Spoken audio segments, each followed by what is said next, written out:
দেখতে দেখতে আমরা ডেথ নোটের 3 নাম্বার পার্ট এবং ফাইনাল ফাইটে চলে আসলাম। এই মুভিতে আমরা এল ভার্সেস কিরার ফাইনাল ব্যাটল দেখতে চলেছি। এই বুদ্ধির খেলায় কে জিতবে, বিখ্যাত ডিটেকটিভ এল নাকি জাস্টিস কিরা? তোমরা কার পক্ষে আছো এবং তোমাদের কি মনে হয় কে জিতবে? এখনই কমেন্টে জানিয়ে দিও, দেখা যাক কার সাপোর্টার বেশি। তো আর কথা না বাড়িয়ে চলো শুরু করি Death Note part 3 movie explain. So hello everyone, welcome to Farhad's fiction. আমি ফরহাদ আছি তোমাদের সাথে।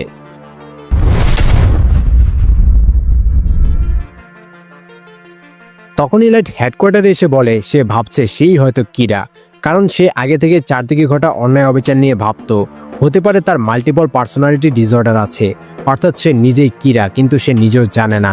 তাই সে নিজেকে মিসার মতো পর্যবেক্ষণে রাখতে চায় যাতে সে কনফার্ম হতে পারে। লাইটের বাবা বলে একবার তাকে পর্যবেক্ষণ করে দেখা হয়েছে, সে কিরা না, তাই এসবের আর কোনো প্রয়োজন নেই। তখন অন্য একজন অফিসার বলে তখন লাইটকে শুধু বাড়িতে নজরবন্দি করা হয়েছিল, লাইট বাড়ির বাইরে কি করেছে সেটা তারা জানে না। তাই সিদ্ধান্ত হয় লাইটকেও মিসার মতো আটকে রাখা হবে। কিন্তু এর মাঝে যদি আসল কিরা কোনো ক্রিমিনালকে হত্যা করে তাহলে প্রমাণ হবে লাইট কিরা না। লাইট এবং মিসা দুজনকে মুক্তি দেওয়া হবে। লাইটকে বন্দি করার পর লাইটের বাবা চিপ ইয়াগামি বাড়িতে এসে লাইটের পুরো রুম তন্ন করে খোঁজে, কিন্তু সন্দেহজনক তেমন কিছুই পায় না। এদিকে র্যামের কাছে থাকা মিসার নোটবুকটা এনে র্যাম সাকুরা টিভি সে রিপোর্টার তাকাদার সামনে ফেলে। তাকাদা নোটবুকটা হাতে নিয়ে র্যামকে দেখে অনেক ভয় পেয়ে যায়। তখন র্যাম তাকাদার মুখ চেপে ধরে বলে এটা তার জন্য একটা গিফট। অন্যদিকে হেডকোয়ার্টারে মিসা যখন 12 দিন বন্দি অবস্থা আর কিরা 7 দিন পূর্ণ হয়, তখন লাইট এলের সাথে কথা বলার ছলে বলে আমি ছেড়ে দিচ্ছি। তার মানে লাইট নোটবুকের মালিকানা ছেড়ে দিয়েছে। সাথে সাথে রিউক লাইটের নোটবুকের সাথে জড়িত সকল স্মৃতি মুছে দিয়ে সেখান থেকে চলে যায়। লাইটের আর কিছুই মনে নেই, কিন্তু লাইট তো আর নর্মাল কেউ না, সে একজন জিনিয়াস। সে বুঝে যায় এখানে বন্দি হওয়াটা তার প্ল্যান। সে এলকে বলে যদিও সে নিজেকে কিরা সন্দেহ করে এখানে বন্দি করেছে, কিন্তু এখন বুঝতে পারছে সে কিরা না, তাই সে মুক্তি চায়। কিন্তু এল বলে লাইট কিরা নাকি কিরা না সেটা এল বিচার করবে, ততদিন লাইট বন্দি থাকবে। এদিকে র্যাম তাকাদাকে ডেথ নোটের ব্যাপারে সবকিছু বুঝিয়ে বলে। তাকাদা ডেথ নোটে ক্রিমিনালদের নাম লিখতে শুরু করে। তাকাদা র্যামকে জিজ্ঞেস করে তাকেই কেন বাছাই করা হলো। র্যাম বলে তাকাদা সবসময় কিরার পক্ষে রিপোর্ট তৈরি করেছে এবং কিরাকে সাপোর্ট করেছে, তাই তাকাদাকে চুজ করা হয়েছে। এটা শুনে তাকাদা অনেক খুশি হয়ে যায়। হেডকোয়ার্টারে মিসার 19তম আর লাইটের 14তম বন্দি থাকার দিনে তারা দেখতে পায় কিরা আবারও ফিরে এসেছে। ক্রিমিনালরা একের পর এক হার্ট অ্যাটাক করে মারা যাচ্ছে। চিপ বলে এখন তো একের পর এক খুন হয়ে যাচ্ছে, তার মানে লাইট আর মিসার নির্দোষ। তখন আমরা আবারও এলের বুদ্ধিমত্তার প্রমাণ পাই। এল বলে যদি এমন হয় যে কিরার পাওয়ার অন্য একজনের কাছে চলে গেছে, যে এখন থার্ড কিরা হয়ে খুন করছে আর কোনো কারণে এই দুজনের স্মৃতি চলে গেছে, তাহলে তো হিসাব মিলে যায়। অন্যরা বলে এল যদি সঠিকও হয়ে থাকে তবু এটা প্রমাণ করার কোনো উপায় নেই। এর মধ্যেই লাইট আর মিসা অসুস্থ হয়ে যাওয়ায় তাদেরকে হাসপাতালে নিয়ে যাওয়া হয়। এল বলে এখনও সে পুরোপুরি লাইট আর মিসার উপর বিশ্বাস করতে পারছে না, তাই কেস সলভ হওয়া পর্যন্ত তাকে এলের সাথেই থাকতে হবে। লাইট বলে তাহলে সে এলের সাথে কাজ করে কিরাকে খুঁজে বের করবে। তোমাদেরকে আবারও বলে রাখি এখন কিন্তু লাইটের ডেথ নোট নিয়ে এবং তার করা খুনগুলো নিয়ে কোনো স্মৃতি নেই। লাইট এখন যা করছে এবং করবে সবকিছু তার বুদ্ধি জুড়ে করছে। এদিকে তাকাদা নিজেই বিভিন্ন মানুষের নাম ডেথ নোটে লিখে তাদের মৃত্যু লাইভে দেখায় যাতে তাদের চ্যানেলের টিআরপি বেড়ে যায়। একদিন তাকাদা টিভিতে সরাসরি কিরার নামে সুনাম করে আর বলে কিরা যা করছে সেটাই জাস্টিস। তাকাদার এই নিউজ এল আর লাইটের চোখে পড়ে। লাইট বলে এই মেয়েটা অনেক সাহসী রিপোর্টার। এদিকে তাকাদার এই সাহসী কাজের জন্য আগের অ্যাঙ্কর সাইকো, যে ম্যানেজারের সাথে কম্প্রোমাইজ করে অ্যাঙ্কর হয়েছে, তাকে সরিয়ে তাকাদাকে নতুন অ্যাঙ্কর করা হয়। তবে সাইকো এতে অনেক রেগে যায়। স্টুডিও থেকে বেরিয়ে গাড়িতে করে যাওয়ার সময় সাইকো ম্যানেজারের সাথে রাগারাগি করতে থাকে। একসময় রেগে গিয়ে গাড়ি থেকে বের হয়ে এসে রাস্তায় হাঁটতে শুরু করে। তখনই হঠাৎ একটা ট্রাক এসে সাইকোকে অ্যাক্সিডেন্ট করে, এতে সাইকো ঘটনাস্থলেই মারা যায়। পরদিন তাকাদা নতুন অ্যাঙ্কর হিসেবে কাজ শুরু করে আর সে প্রথমেই সাইকোর মৃত্যুর খবর পড়ে। যদিও সেই সাইকোকে মেরেছে, তবুও সহকর্মী মারা গেছে তাই কান্নার অ্যাক্টিং করে। এদিকে লাইট এলকে জিজ্ঞেস করে এল এখন লাইটকে সন্দেহ করছে কিনা। এল বলে সে খুশি হয়েছে এটা জেনে যে লাইট কিরা না, কিন্তু এই কারণে সে এখন ক্লুলেস হয়ে গেছে। লাইটের উপর থেকে সন্দেহ উঠে যাওয়ায় এল এখন এই কেসের ব্যাপারে কিছুই বুঝতে পারছে না। তখন লাইট এলকে এই কেসের একটা ক্লু খুঁজে দেয়। লাইট বলে সে বন্দি থাকা অবস্থায় আগের কিরা এবং সে বন্দি থেকে ছাড়া পাওয়ার পরের কিরার মধ্যে অনেক ডিফারেন্স আছে। যদিও নতুন কিরা আগের কিরাকে নকল করতে চেয়েছে, কিন্তু স্বভাবগতভাবে তাদের মধ্যে কিছুটা আলাদা আছেই, তার মানে তারা আলাদা মানুষ। লাইট আরও বলে সে এখনকার কিরার কিছু স্বভাবগত বৈশিষ্ট্য বের করতে পেরেছে। প্রথমত এই কিরা মিডিয়ার লোক হতে পারে, কারণ সে মিডিয়ায় দেখানো ক্রিমিনালদেরকে বেশি হত্যা করে এবং অনেক খুন লাইভেও হয়েছে। দ্বিতীয়ত এই কিরা একটা মেয়ে হতে পারে, কারণ এই কিরা মেয়েদের সাথে সম্পর্কিত কেসগুলোতে বেশি খুন করেছে। তৃতীয়ত মিডিয়াম, নতুন কিরার খুনগুলো সবচেয়ে বেশি সম্প্রচার করেছে সাকুরা টিভি। তার মানে নতুন কিরা একটা মেয়ে যে সাকুরা টিভিতে কাজ করে এবং কিরাকে সাপোর্ট করে। তখনই একজন ডিটেকটিভ মাতসুদা হিসাব মিলিয়ে বলে, সাকুরা টিভির অ্যাঙ্কর মারা যাওয়ার পরদিনই একটা মেয়ে নতুন অ্যাঙ্কর হয়েছে, তার মানে সেই হলো নতুন কিরা। এখানে বলে রাখি, লাইটের কিন্তু ডেথ নোট সম্পর্কে কোনো স্মৃতি নেই, তার এটাও মনে নেই যে ডেথ নোট আসলে এক্সিস্ট করে। এখানে লাইট যা করেছে সম্পূর্ণ নিজের বুদ্ধি দিয়ে করেছে। তাকাদাকে সন্দেহ করে তাকাদার অনুপস্থিতিতে তার বাড়িতে ক্যামেরা আর বাগ লাগানো হয়। তারা দেখতে পায় তাকাদা বাসায় এসে একটা নোটবুক খুলে তাতে কিছু মানুষের নাম লিখছে। নামগুলো অ্যানালাইসিস করে তারা জানতে পারে নোটবুকের বাম পাশে, মানে আগে যাদের নাম লেখা হয়েছিল তারা ক্রিমিনাল ছিল আর তারা গতকালকে হার্ট অ্যাটাক করে মারা গেছে। আর যাদের নাম নতুন করে লেখা হয়েছে তারাও ক্রিমিনাল, তবে তারা এখনো বেঁচে আছে। এল বলে, এমনও হতে পারে সে রিপোর্টিং এর জন্য মারা যাওয়া ক্রিমিনালদের নাম লিখেছে, কিন্তু এই নামগুলোর মধ্যে যারা বেঁচে আছে তারা যদি আগামীকাল মারা যায় তাহলে এটা কনফার্ম হয়ে যাবে যে তাকাদাই হলো আসল কিরা। পরদিন তাকাদা অফিস থেকে বের হওয়ার পর একজন আননোন লোক তাকাদাকে কল করে বলে সে তাকাদার রুমে ক্যামেরা লাগিয়েছিল আর সে জেনে গেছে তাকাদাই কিরা। তাকে 5 মিলিয়ন ইয়েন না দিলে সে ভিডিওগুলো নিউজ চ্যানেলে গিয়ে পাবলিশ করে দিবে। তাকাদা বাড়িতে ফিরে গিয়ে দেখতে পায় আসলে তার রুমে অনেকগুলো ক্যামেরা লাগানো আছে।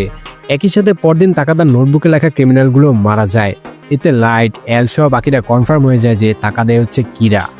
এদিকে কল করা ব্যক্তি তাকাদাকে এসে তার কার্ড দেয় যাতে তার নাম আর ব্যাংক অ্যাকাউন্ট আছে।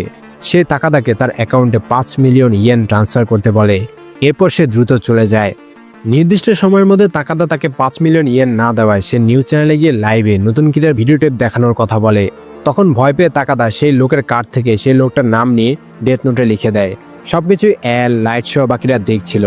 যে লোকটা তাকাদার কাছে টাকা চেয়েছে সে মূলত লাইটদের সাথে কাজ করা একজন ডিটেকটিভ মাতসুদা।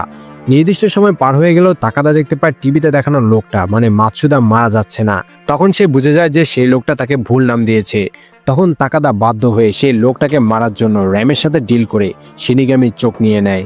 এদিকে তাকাদাকে একা কথা বলতে দেখে আর র্যামের নাম এবং শিনিগামির চোখের ব্যাপারে কথা বলতে শুনে এল আর লাইট বুঝে যায় তাকাদার সাথে অবশ্যই ডেথগোড শিনিগামির কোনো কানেকশন আছে, যদিও তারা এমন কিছু বিশ্বাস করতে পারছে না। এরপর তাকাদা স্টুডিওতে থাকা মাতসুদাকে মারার জন্য বের হয়ে যায়। দ্রুতগতির জন্য পথে একজন ট্রাফিক পুলিশ তার পিছু নিলে তার দিকে তাকিয়ে তার নাম জেনে তাকাদা তাকে মেরে ফেলে।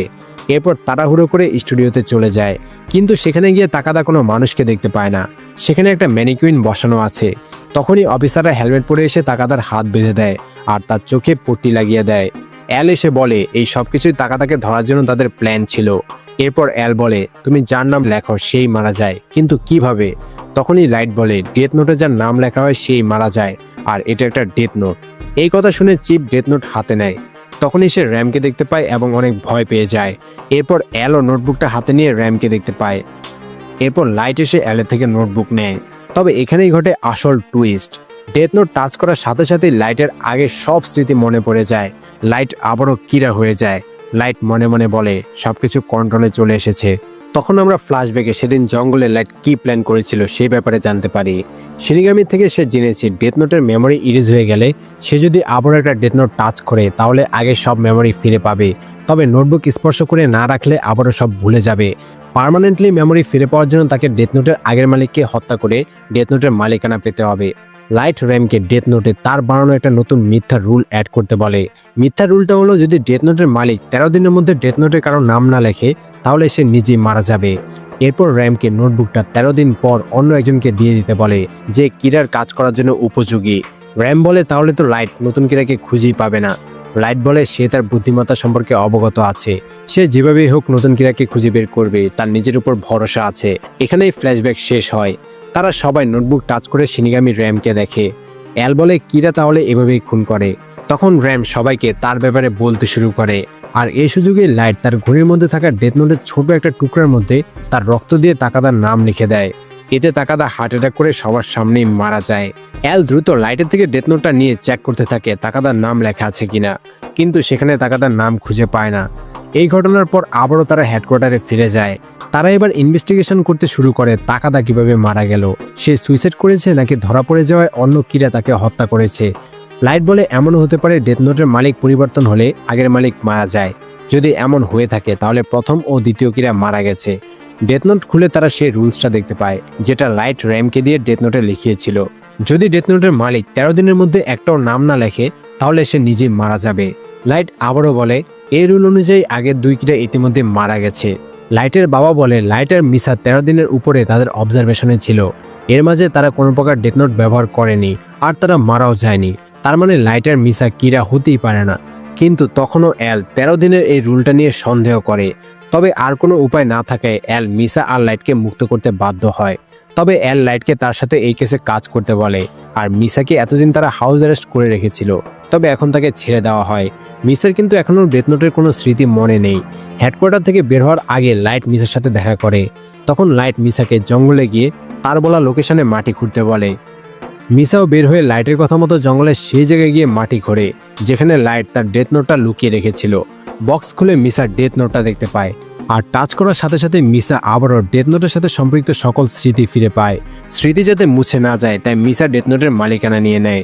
বক্সে লাইট মিসার জন্য একটা চিঠি রেখেছে, সেখানে সে মিসাকে তার হয়ে ক্রিমিনালদেরকে শাস্তি দেওয়া চালিয়ে যেতে বলে, আর বলে সেদিন কলেজে রিউজাকি নামে যার সাথে মিসার দেখা হয়েছিল সেই হচ্ছে অ্যাল।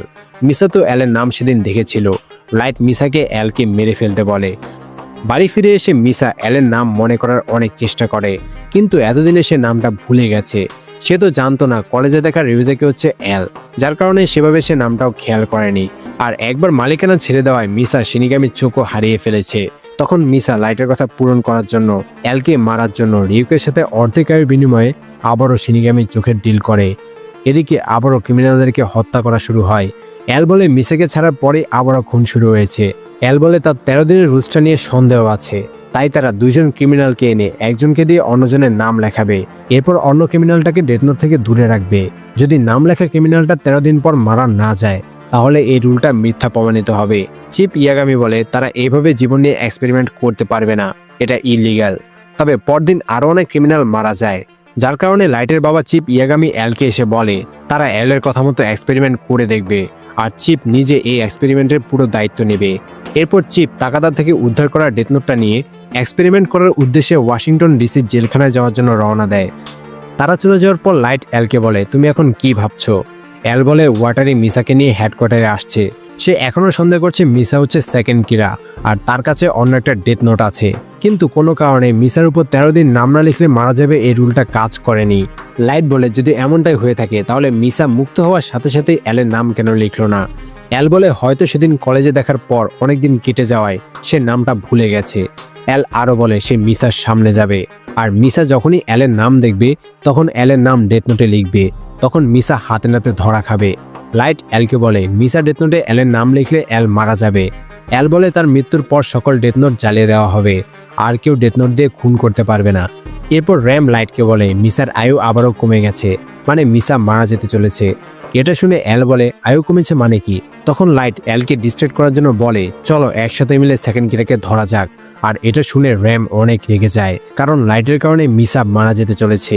ততক্ষণে ওয়াটারি মিসাকে নিয়ে হেডকোয়ার্টারের কাছাকাছি চলে এসেছে। র্যাম একটু দূরে গিয়ে বলে লাইট তুমি সেদিন থেকে এই প্ল্যানটা করেছো, যেদিন আমি বলেছিলাম শিনিগামীরা কাউকে বাঁচালে সেই শিনিগামী মারা যায়। তুমি মিসাকে মৃত্যুর পথযাত্রী বানিয়েছো যাতে আমি মিসাকে বাঁচাতে বাধ্য হই আর নিজেও মারা যাই। এটাই তোমার প্ল্যান ছিল। তুমি একটা শিনিগামীকে মারতে সফল হয়েছো, কিন্তু তুমি আমার নোটবুক আর ব্যবহার করতে পারবে না। এই বলে র্যাম মিসাকে বাঁচানোর জন্য ওয়াটারি আর অ্যালের নাম তার নিজের ডেথ নোটে লিখে ফেলে। সে লাইটের নাম লেখেনি, কারণ লাইটকে ছাড়া মিসাও বাঁচবে না। মিসাকে বাঁচানোর কারণে র্যাম নিজেও মারা যায়, আর লাইট যাতে তার ডেথ নোট ব্যবহার করতে না পারে তাই তার নোটবুকটা জ্বালিয়ে দেয়। এর পরপরই র্যামের লেখার কারণে ওয়াটারি মারা যায়। এটা দেখে লাইট অ্যালকে বলে চেকমেট। কয়েক সেকেন্ড পরই অ্যালও মাটিতে লুটিয়ে পড়ে। অ্যাল বলে আমি জানতাম তুমি আসল কিরা। এরপর অ্যালও মারা যায়। লাইট বলে আমি জিতে গেছি আর তুমি হেরে গেছো। এরপর লাইট মিসা থেকে জঙ্গল থেকে আনা ডেথ নোটটাতে কিছু একটা লেখা শুরু করে। এখানে লাইট নোটবুকটাতে তার নিজের বাবার নাম লেখে, আরও লেখে তার বাবা ফিরে এসে তার কাছে থাকা নোটবুকটা লাইটের হাতে তুলে দিবে, এরপর হার্ট অ্যাটাক করে মারা যাবে। এটা দেখে মিসা বলে লাইট তার নিজের বাবার নাম কেন লিখছে? লাইট বলে নতুন একটা পৃথিবী তৈরি করার জন্য তাকে এতটুকু স্যাক্রিফাইস করতেই হবে। কিছুক্ষণের মধ্যেই লাইটের বাবা ফিরে আসে। লাইট তার বাবাকে বলে সে তার বাবাকে অনেক সম্মান করে। হয়তো সে বুঝবে লাইট যা করছে পৃথিবীর ভালোর জন্য করছে, মানুষদের ভালোর জন্য করছে। এরপর লাইট তার বাবাকে সরি বলে নোটবুকটা তাকে দিয়ে দিতে বলে, কিন্তু এখানে আরেকটা টুইস্ট রিভিল হয়। চিপ ইয়াগামির কাছে তো কোনো নোটবুকই নেই। চিপ বলে তারা আসলে কোথাও যায়নি, তারা বাইরে থেকে সবকিছু দেখেছে। তখন সকল অফিসাররা এসে লাইটের দিকে বন্দুক তাক করে, মিসাকেও আটকে ফেলে। আমরা দেখতে পাই অ্যালও বেঁচে আছে। লাইট অ্যালকে জীবিত দেখে অনেক অবাক হয়। সে এসব বিশ্বাসই করতে পারছে না, তার প্ল্যান তো ঠিকঠাক মতো কাজ করেছে, তাহলে এইসব কি হচ্ছে। লাইট বুঝে যায় মিসার কাছে যে নোটবুকটা আছে এটা ফেক নোটবুক। লাইট ভাবে মিসা তাকে ধোকা দিয়েছে। তখন অ্যাল বলে মিসা ধোকা দেয়নি, মিসা জঙ্গল থেকে যে নোটবুকটা এনেছিল সেটা তারা ফেক ডেথ নোটের সাথে পাল্টে দিয়েছিল। এরপর অ্যাল তার নিজের নাম ডেথ নোটে লিখে ফেলেছে। যেহেতু সে আগে তার নাম একটা ডেথ নোটে লিখেছে, তাই অন্য কোনো ডেথ নোটে তার নাম লিখলেও সে মারা যাবে না। তাই র্যাম তাকে মারতে পারেনি, সে 20 দিন পর মারা যাবে। মিসা বলে কিন্তু সে তো প্ল্যান মতোই খুন করেছে। অ্যাল বলে প্রথম দিন ঠিকই ছিল, এরপরে অ্যাল বুঝে গিয়েছে মিসা হচ্ছে সেকেন্ড কিরা। দ্বিতীয় দিন ওয়াটারি মিসার ডেথ নোট চেঞ্জ করে দিয়েছিল, আর মিসা ফেক ডেথ নোটে যাদের নাম লিখেছে ক্যামেরার মাধ্যমে সেই নামগুলো দেখে তারা ক্রিমিনালদের মৃত্যুর মিথ্যা খবর দেখিয়েছে, যাতে মিসা আর লাইট বিশ্বাস করে তাদের প্ল্যান ঠিকমতো কাজ করছে। সবচেয়ে বড় চ্যালেঞ্জ ছিল লাইট যে কিরা সেটা প্রমাণ করা, যার জন্য অ্যাল নিজের জীবন উৎসর্গ করে দিয়েছে। আর এসব সম্ভব হয়েছে চিপ ইয়াগামির কোঅপারেশনের কারণে। চিপ একজন সিনসিয়ার অফিসার, তবে চিপ বলেছে তিনি প্রমাণ হওয়ার আগে পর্যন্ত বিশ্বাস করবে না লাইটই হচ্ছে কিরা। তবে অ্যাল বুঝতে পারেনি র্যাম ওয়াটারিকে মেরে ফেলবে, এখানেই তার ব্যর্থতা। তখন লাইট বলে সে এই সব কিছু জাস্টিসের জন্য করেছে। কথা বলতে বলতে লাইট তার ঘড়ির মধ্যে থাকা ডেথ নোটের ছোট পিস ব্যবহার করার চেষ্টা করে। তখন মাতসুদা লাইটের হাতে আর পায়ে গুলি করে দেয়। অ্যাল বলে তুমি এইভাবে ঘড়িতে থাকা ডেথ নোটে নাম লিখে তাকে মেরেছিলে। তখন লাইট হাসতে হাসতে বলে, হ্যাঁ আমি কিরা, নতুন দুনিয়ার গড। অ্যাল বলে তুমি কোনো গড না, তুমি হচ্ছে খুনি, আর এই ডেথ নোটটা হচ্ছে সবচেয়ে ডেঞ্জারাস ওয়েপন।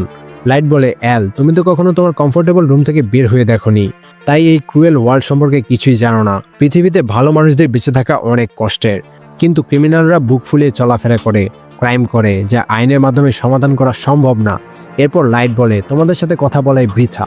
লাইট রিউককে ডেকে সবার নাম ডেথ নোটে লিখে সবাইকে মেরে ফেলতে বলে। ডেথ নোট টাচ করার কারণে সবাই রিউককে দেখতে পাচ্ছিল।